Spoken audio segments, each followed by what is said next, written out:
చింతపాడు గ్రామంలోని జిల్లా పరిషత్ ప్రభుత్వ పాఠశాలలో ఉదయగిరికి చెందిన శ్రీ చైతన్య ఐటీఐ కళాశాల వారి ఆధ్వర్యంలో విద్యార్థులకు పరీక్షా సామాగ్రి పంపిణీ కార్యక్రమాన్ని నిర్వహించారు. ఈ కార్యక్రమంలో ముఖ్య అతిథిగా Nellore KIMS hospital cardiologist doctor Saheb peer MD DM పాల్గొన్నారు. ఈ కార్యక్రమంలో విద్యార్థులకు పరీక్షా సమయంలో ఒత్తిడిని ఏ విధంగా అధిగమించాలో, ఆరోగ్యాన్ని ఎలా కాపాడుకోవాలో ఆయన విద్యార్థులకు తెలియజేశారు.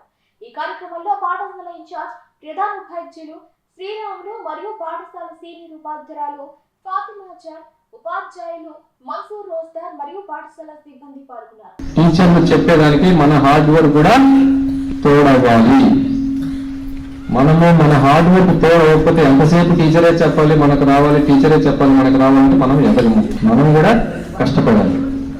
నెక్స్ట్ ఇప్పుడు ఆరోగ్యం గురించి అంటే first of all foremost bad habits. ఎందుకు వాటిని బ్యాడ్ హ్యాబిట్స్ అన్నా మనం?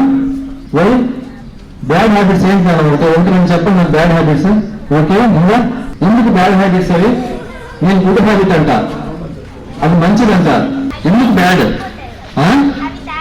Okay good. అవి తాగితే చనిపోతారు. ఎందుకు చనిపోతారు? ఏమొచ్చి చనిపోతారు? హార్ట్ అటాక్ ఒక్కటే కాదు, స్మోకింగ్ చేస్తే స్మోకింగ్ లో దాదాపు 4,000 క్యాన్సర్ పదార్థాలు ఉంటాయి. మీకు ఎవరికైనా తెలుసా? అది 4,000 cancerous products are there in smoke. మనం ఏమంటే ఉత్త పొగ అనుకుంటాం. సినిమాలను ఈజీగా చూపించేస్తాడు, హీరో వదులుతూ ఉంటాడు, సిగరెట్ తాగుతూ ఉంటాడు.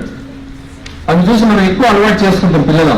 సో దాంట్లో ఉండే క్యాన్సర్ పదార్థాలు, అన్ని క్యాన్సర్ పదార్థాలు, ఒంట్లో ఉన్న ప్రతి అవయవానికి క్యాన్సర్ వస్తుంది స్మోక్ చేస్తే. అందుకని దాన్ని బ్యాడ్ హ్యాబిట్ అంటారు. హీరోలు ఎందుకు చేస్తున్నారు మరి? అదే బ్యాడ్ హ్యాబిట్ అయితే ఎందుకంటే వాళ్ళు ఆ టైంలోనే చేస్తారు, మిగతా టైంలో చేయరు. కానీ మనల్ని ఏం చేస్తారంటే దాన్ని ఒక అలవాటుగా చేసుకుంటారు. ఆల్కహాల్ కూడా ఎందుకు బ్యాడ్ హ్యాబిట్? ఏమవుతుంది? ఆల్కహాల్ తీసుకుంటే ఏమవుతుంది? చాలా చెప్పుంటారు కదా మీకు, 10th క్లాస్ చదివారా?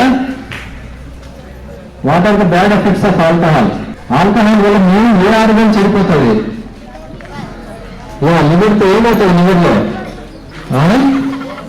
లివర్ ఒకటే కాదు, మీరు అన్నట్టు హార్ట్ కూడా ఎఫెక్ట్ అవుతుంది, రక్తనాళాలు ఎఫెక్ట్ అవుతాయి, రక్త కణాలు ఎఫెక్ట్ అవుతాయి, కిడ్నీలు డ్యామేజ్ అవుతాయి. సో ఇవన్నీ ఆర్గాన్స్ ఎఫెక్ట్ అవుతాయి కాబట్టి దాన్ని బ్యాడ్ హ్యాబిట్స్ అన్నారు. గుడ్ హ్యాబిట్స్ అని ఏమంటారు?